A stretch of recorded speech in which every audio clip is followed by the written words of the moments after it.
بسم اللہ الرحمن الرحیم۔ السلام علیکم ناظرین، اس ویڈیو میں ہم اسلام کی پہلی ہجرت اور اس دوران مسلمانوں کو کس کس طرح کی مشکلات کا سامنا کرنا پڑا اس کا ذکر کریں گے۔ مسلمانوں کو اور ان کے سردار فخر دو عالم صلی اللہ علیہ وسلم کو جب کفار سے تکلیفیں پہنچتی ہی رہیں اور آئے دن ان میں بجائے کمی کے اضافہ ہی ہوتا رہا تو حضور صلی اللہ علیہ وسلم نے صحابہ رضی اللہ تعالیٰ عنہ کو اس کی اجازت فرما دی کہ وہ یہاں سے کسی دوسری جگہ چلے جائیں، تو بہت سے حضرات نے حبشہ کی ہجرت فرمائی۔ حبشہ کے بادشاہ اگرچہ نصرانی تھے اور اس وقت تک مسلمان نہیں ہوئے تھے، مگر ان کے رحم دل اور منصفانہ مزاج ہونے کی شہرت تھی۔ چنانچہ نبوت کے 5ویں برس رجب کے مہینے میں پہلی جماعت کے 11 یا 12 مرد اور 4 یا 5 عورتوں نے حبشہ کی ہجرت کی۔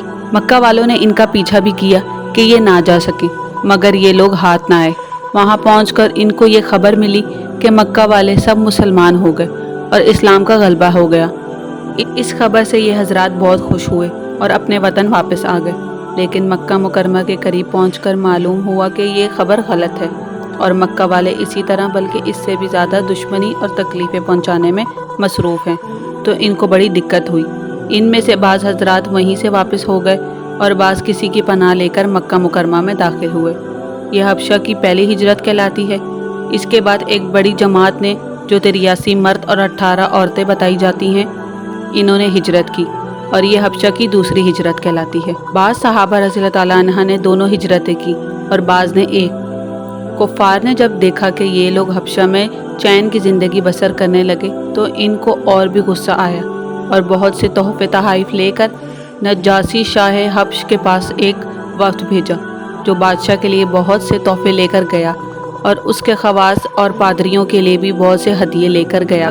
اول حکام اور پادریوں سے ملا اور ہدیے دے کر ان سے بادشاہ کے یہاں اپنی سفارش کا وعدہ لیا، اور پھر بادشاہ کی خدمت میں یہ وفد حاضر ہوا۔ اول بادشاہ کو سجدہ کیا اور پھر تحفے پیش کر کے اپنی درخواست پیش کی، اور رشوت خور حکام نے تائید کی۔ انہوں نے کہا کہ اے بادشاہ، ہماری قوم کے چند بے وقوف لڑکے اپنے قدیمی دین کو چھوڑ کر ایک نئے دین میں داخل ہو گئے، جس کو نہ ہم جانتے ہیں نہ آپ جانتے ہیں، اور آپ کے ملک میں آ کر رہنے لگے۔ ہم کو شرکائے مکہ اور ان لوگوں کے باپ چچا رشتہ داروں نے بھیجا کہ ان کو واپس لائیں، آپ ان کو ہمارے سپرد کر دیں۔ بادشاہ نے کہا کہ جن لوگوں نے میری پناہ لی ہے بغیر تحقیق کے ان کو حوالے نہیں کر سکتا۔ اول ان کو بلا کر تحقیق کر لوں، اگر صحیح ہوا تو حوالے کر دوں گا۔ چنانچہ مسلمانوں کو بلایا گیا۔ مسلمان اول تو بہت پریشان ہوئے کہ کیا کریں، مگر اللہ کے فضل نے مدد کی اور ہمت سے یہ طے کیا کہ چلنا چاہیے اور صاف بات کہنی چاہیے۔ بادشاہ کے یہاں پہنچ کر سلام کیا۔ کسی نے اعتراض کیا کہ تم نے بادشاہ کو آداب شاہی کے موقوف سجدہ نہیں کیا۔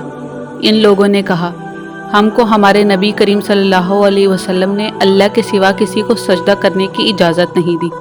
اس کے بعد بادشاہ نے ان سے حالات دریافت کیے۔ حضرت جعفری رضی اللہ تعالیٰ عنہ آگے بڑھے اور فرمایا کہ ہم لوگ جہالت میں پڑے ہوئے تھے، نہ اللہ کو جانتے تھے نہ اس کے رسولوں سے واقف تھے، پتھروں کو پوجتے تھے، مردار کھاتے تھے، برے کام کرتے تھے، رشتے ناتوں کو توڑ دیتے تھے، ہم میں قوی ضعیفوں کو ہلاک کر دیتا تھا۔ ہم اس حال میں تھے کہ اللہ نے اپنا ایک رسول بھیجا جس کے نفس کو، اس کی سچائی کو، اس کی امانت داری کو، اس کی پرہیزگاری کو ہم خوب جانتے ہیں۔ اس نے ہم کو ایک اللہ وحدہ لا شریک لہ کی عبادت کی طرف بلایا، پتھروں اور بتوں کو پوجنے سے منع کیا۔ اس نے ہم کو اچھے کام کرنے کا حکم دیا، برے کاموں سے منع کیا۔ اس نے ہم کو سچ بولنے کا حکم دیا، امانت داری کا حکم دیا، صلہ رحمی کا حکم کیا، پڑوسیوں کے ساتھ اچھا برتاؤ کرنے کا حکم دیا، نماز، روزہ، صدقہ، خیرات کا حکم دیا اور اچھے اخلاق کی تعلیم کی۔ زنا، بدکاری، جھوٹ بولنا، یتیموں کا مال کھانا، اس پر تہمت لگانا اور اس قسم کے برے اعمال سے منع فرمایا۔ ہم کو قرآن پاک کی تعلیم دی، ہم اس پر ایمان لائے اور اس کے فرمان کی تعمیل کی۔ اس پر ہماری قوم ہماری دشمن ہو گئی اور ہم کو ہر طرح سے ستایا گیا۔ ہم لوگ مجبور ہو کر تمہاری پناہ میں اپنے نبی اکرم صلی اللہ علیہ وسلم کے ارشاد سے آئے۔ بادشاہ نے کہا، جو قرآن تمہاری نبی لے کر آئے وہ کچھ مجھے سناؤ۔ حضرت جعفری رضی اللہ تعالیٰ عنہ نے سورہ مریم کی اول آیتیں پڑھی، جس کو سن کر بادشاہ بھی رو دیا، اور اس کے پادری جو وہاں موجود تھے سب اس قدر روئے کہ دھاڑیاں تر ہو گئیں۔ اس کے بعد بادشاہ نے کہا، خدا کی قسم، یہ کلام اور وہ کلام جو حضرت موسیٰ لے کر آئے تھے ایک ہی نور سے نکلے ہیں، اور ان لوگوں سے صاف انکار کر دیا کہ میں ان کو تمہارے حوالے نہیں کر سکتا۔ وہ لوگ بڑے پریشان ہوئے کہ بڑی ذلت اٹھانا پڑی، اور آپس میں مشورہ کر کے ایک شخص نے کہا، کل میں ایسی تدبیر کروں گا کہ بادشاہ ان کی جڑ ہی کاٹ دے گا۔ ساتھیوں نے منع بھی کیا کہ یہ لوگ اگرچہ مسلمان ہو گئے مگر پھر بھی ہمارے رشتہ دار ہیں، مگر اس نے نہ مانا۔ دوسرے دن پھر بادشاہ کے پاس گئے اور جا کر کہا کہ یہ لوگ حضرت عیسیٰ علیہ السلام کی شان میں گستاخی کرتے ہیں اور ان کو اللہ کا بیٹا نہیں مانتے۔ بادشاہ نے پھر مسلمانوں کو بلایا۔ صحابہ رضی اللہ تعالیٰ عنہ فرماتے ہیں کہ دوسرے دن کے بلانے سے ہمیں اور بھی زیادہ پریشانی ہوئی۔ بہرحال گئے۔ بادشاہ نے پوچھا کہ تم حضرت عیسیٰ علیہ السلام کے بارے میں کیا کہتے ہو؟ انہوں نے کہا کہ وہی کہتے ہیں جو ہمارے نبی صلی اللہ علیہ وسلم پر ان کی شان میں نازل ہوا، کہ وہ اللہ کے بندے ہیں اور اس کے رسول ہیں اور اس کی روح ہیں اور اس کا کلمہ ہے، جس کو خدا نے کنواری اور پاک مریم کی طرف ڈالا۔ نجاشی نے کہا کہ حضرت عیسیٰ علیہ السلام بھی اس کے سوا کچھ نہیں فرماتے۔ پادری لوگ آپس میں کچھ بات کرنے لگے۔ نجاشی نے کہا کہ تم جو چاہو کہو۔ اس کے بعد نجاشی نے ان کے تحفے واپس کر دیے اور مسلمانوں سے کہا، تم امن سے رہو، اور جو تمہیں ستائے گا اس کو تاوان بھرنا پڑے گا، اور اس کا اعلان بھی کروا دیا کہ جو شخص ان کو ستائے گا اس کو تاوان دینا ہوگا۔ اس کی وجہ سے وہاں کے مسلمانوں کا اکرام اور بھی زیادہ ہونے لگا، اور اس وفد کو ذلت سے واپس آنا پڑا۔ اس کے ساتھ ہی حضرت عمر رضی اللہ تعالیٰ عنہ کے اسلام لانے سے ان کو اور بھی غصہ آ گیا، اور ہر وقت فکر میں رہتے تھے کہ لوگوں کا ان سے ملنا جلنا ختم ہو جائے اور اسلام کا چراغ بجھ جائے۔ اس لیے سرداران مکہ کی ایک بڑی جماعت نے آپس میں مشورہ کیا کہ اب کھلم کھلا محمد کو قتل کر دیا جائے، لیکن قتل کر دینا بھی آسان کام نہ تھا، اس لیے کہ بنو ہاشم بھی بڑے اونچے طبقے کے مشہور لوگ تھے۔ وہ اگرچہ مسلمان نہیں ہوئے تھے لیکن حضور صلی اللہ علیہ وسلم کے قتل ہو جانے پر آمادہ نہیں تھے، اس لیے ان سب کفار مکہ نے مل کر ایک معاہدہ کیا کہ سارے بنو ہاشم اور بنو مطلب کا بائیکاٹ کیا جائے، نہ ان کو کوئی شخص اپنے پاس بیٹھنے دے، نہ ان سے کوئی خرید و فروخت کرے، نہ بات چیت کرے، نہ ان کے گھر جائے اور نہ ان کو اپنے گھر آنے دے، اور اس وقت تک صلح نہ کی جائے گی جب تک کہ وہ حضور صلی اللہ علیہ وسلم کو قتل کے لیے ہمارے حوالے نہ کر دے۔ یہ معاہدہ زبانی ہی گفتگو پر ختم نہیں ہوا بلکہ تحریری معاہدہ لکھا گیا اور بیت اللہ میں لٹکایا گیا تاکہ ہر شخص اس کا احترام کرے اور اس کو پورا کرنے کی کوشش کرے۔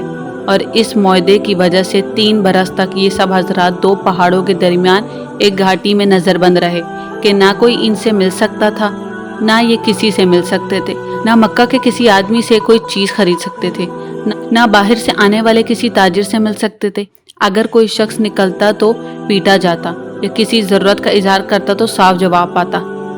معمولی سا سامان غلہ وغیرہ جو ان لوگوں کے پاس تھا وہ کہاں تک کام آتا۔ آخر فاقوں پر فاقے گزرنے لگے اور عورتیں اور بچے بھوک سے بےتاب ہو کر روتے رہے، اور ان حضرات کو اپنی بھوک اور تکلیف سے زیادہ ان بچوں کی تکلیف ستانے لگی۔ آخری 3 برس کے بعد اللہ کے فضل سے وہ صفحہ دیمک کی نظر ہوا اور ان حضرات کی یہ مصیبت دور ہوئی۔ 3 برس کا زمانہ ایسے سخت بائیکاٹ اور نظر بندی میں گزرا، اور ایسی حالات میں ان حضرات پر کیا کیا مشقتیں گزری ہوں گی وہ ظاہر ہے، لیکن اس کے باوجود صحابہ کرام رضی اللہ تعالیٰ عنہ نہایت ثابت قدمی کے ساتھ اپنے دین پر جمے رہے، اس کی اشاعت فرماتے رہے۔